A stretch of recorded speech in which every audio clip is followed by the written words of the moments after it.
परमेश्वर के धन्य नाम की महिमा हो। प्रभात मनन के सत्र 2893 में आप सभी का बड़े प्रेम के साथ स्वागत करता हूं। आइए आज के मनन के लिए हम पढ़ते हैं प्रकाशित वाक्य अध्याय 11 पद 3। मैं अपने दो गवाहों को यह अधिकार दूंगा कि टाट ओढ़े हुए 1260 दिन तक भविष्यवाणी करें।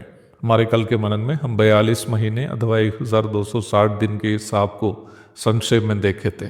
मैं आपको ये बताया था कि ये 1260 दिन महासंकट काल के दूसरा भाग अथवा दूसरे 3.5 वर्षों को सूचित करते हैं। इस समय आपके मन में एक अन्य सवाल आने की संभावना है, ब्रदर यहाँ तो केवल 1260 दिन अथवा 42 महीने ही तो बताए ना जो 3.5 वर्ष को सूचित करते हैं। 1260 के साथ 1260 को आप ही तो जोड़कर उसे 360 से भाग करके 7 वर्ष का हिसाब तैयार किया था। मुझे नहीं मालूम है कि आप में से किसी के मन में इससे कोई प्रश्न आया है नहीं, पर ये मेरा दायित्व बनता है कि आपको ये बता दूं कि ये 7 वर्ष का हिसाब मेरा अपना नहीं है, बल्कि वचन से लिया गया हिसाब है। प्रकाशित वाक्य को समझने के लिए दानियल की पुस्तक के बारे में भी थोड़ा बहुत जानकारी रखने की अनिवार्यता है। महाक्लेश काल के समय के हिसाब पुराना नियम में हम स्पष्ट रूप में दानियल की पुस्तक में देखते हैं। दानियल के जीवन काल अभी से लगभग 2500 वर्ष पूर्व का है। ईसा पूर्व 530 के लगभग में दानियल ने अपनी पुस्तक की रचना बाबिलोन में रहते समय की थी। परंतु सदियों के बाद होने वाली घटनाओं के बारे में जिस परमेश्वर अपने दास भविष्यवक्ताओं को बिना बताए कुछ नहीं करता है, वो दानियल को बता दिया था। आमोस 3:7। इस्राएल राष्ट्र की भूमिका पर दुनिया के अलग अलग साम्राज्यों का उदय एवं पतन दानियल अपनी पुस्तक में अच्छी तरह समझाए हुए हैं। इन साम्राज्यों का इतिहास जैसे दानियल ने भविष्यवाणी की थी वैसे ही उनके उदय और अस्त भी हुए। बाबिलोन में दी फारसी, यूनान तथा रोम साम्राज्यों का उदय तथा उनका पतन के बारे में दानियल की भविष्यवाणियों का गहरा अध्ययन करने वालों को ऐसा लगेगा कि उन साम्राज्यों का उदय और अस्त होने के बाद दानियल ने अपनी पुस्तक की रचना की थी, ऐसे आपको लग सकता है। परमेश्वर के वचन में आलेखित भविष्यवाणियों का यथार्थता अथवा एक्यूरेसी का ये एक स्पष्ट प्रमाण है। 2500 वर्षों के पूर्व में लिखी गई बातें वैसे ही सदियों के बाद भी होनी कोई आकस्मिक नहीं हो सकता। दानियल की पुस्तक अध्याय 9 की 24 से 27 तक के भाग में नबी दानियल 70 सप्ताहों का एक हिसाब दिया है। ये 70 सप्ताहों का हिसाब बाइबल के भविष्यवाणियों का अध्ययन करने वाले अवश्य समझने की है।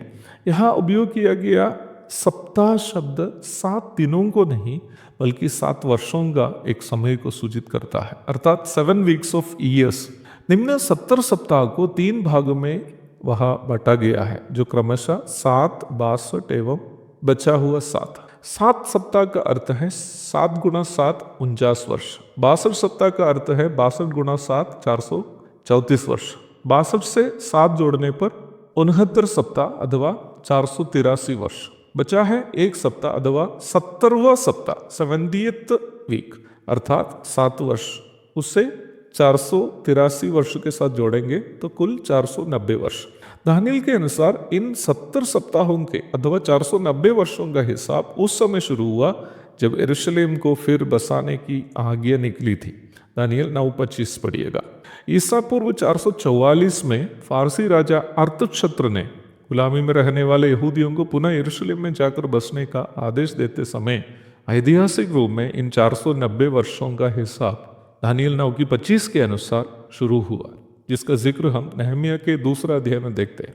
यरूशलेम का पुनर्निर्माण तक 49 वर्ष पूरे हो जाते, अर्थात जब से यरूशलेम में यहूदियों को बसने की आदेश निकला, वहां से यरूशलेम का पुनर्निर्माण तक 49 वर्ष, और वहां से 62 सप्ताहों की अथवा अगले 434 वर्षों की गिनती शुरू हो जाती है। यरूशलेम मंदिर के पुनर्निर्माण से लेकर अभिषिक्त प्रधान अथवा यीशु मसीह की मृत्यु तक अगले 62 सप्ताह पूरे हो जाते हैं, अथवा 434 वर्षों की गिनती पूर्ण हो जाती है। दानियल 9:25। आपको ये सुनकर आश्चर्य होगा कि नबी दानियल ने जैसे हिसाब लगाया था वैसे ही हमारे प्रभु यीशु मसीह की मृत्यु निर्धारित तिथि में ही हुई थी। दानियल 9:26 पढ़िएगा। इस प्रकार 70 सप्ताहों में 69 सप्ताह पूरे हो गए, बचा है 1 सप्ताह अथवा अंतिम 7 वर्ष जो अब तक शुरू नहीं हुए। क्यों? क्योंकि परमेश्वर ने इस्राएल के लिए तैयार की गई योजना को स्थगित करके उस गैप में अथवा उस अंतर में कलीसिया की स्थापना की।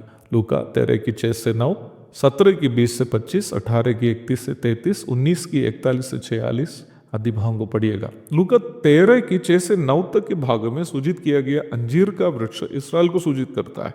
अब इस कलीसिया का युग जैसे खत्म हो जाएगा, बचा हुआ 1 सप्ताह अथवा 7 वर्ष का महासंकट काल शुरू हो जाएगा, जिसके बारे में प्रभु लूका अध्याय 19 की 41 से 46 तक के भाग में कहते हुए आप पढ़ सकते हैं। प्रारंभ में पढ़ी गई पद में निम्न 7 वर्ष के महासंकट काल के दूसरे भाग में अर्थात अंतिम 3.5 वर्ष में होने वाली घटनाओं को हम देखते हैं। उन दिनों में परमेश्वर की ओर से भेजे गए 2 गवाहों के बारे में हम यहाँ पढ़ते हैं। इन 2 गवाह कौन हैं? वे महाक्लेश काल में क्या करने वाले हैं?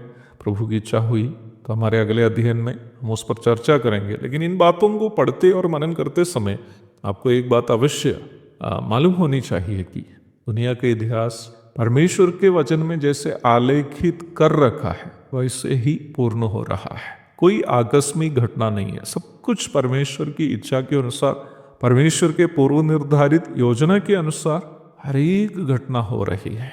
यदि ऐसी बात है, हमारा दायित्व ये बनता है कि परमेश्वर का भय माने और परमेश्वर की महिमा के लिए अपना जीवन बिताए, ताकि उस आने वाली भयानक घटनाओं से बचकर हम प्रभु के पास शरण ले सकें। एक और शुभ दिन की धन्य कामनाओं के साथ आज का मनन में यहाँ समाप्त करता हूँ। प्रभु आप सबको आशीष दे।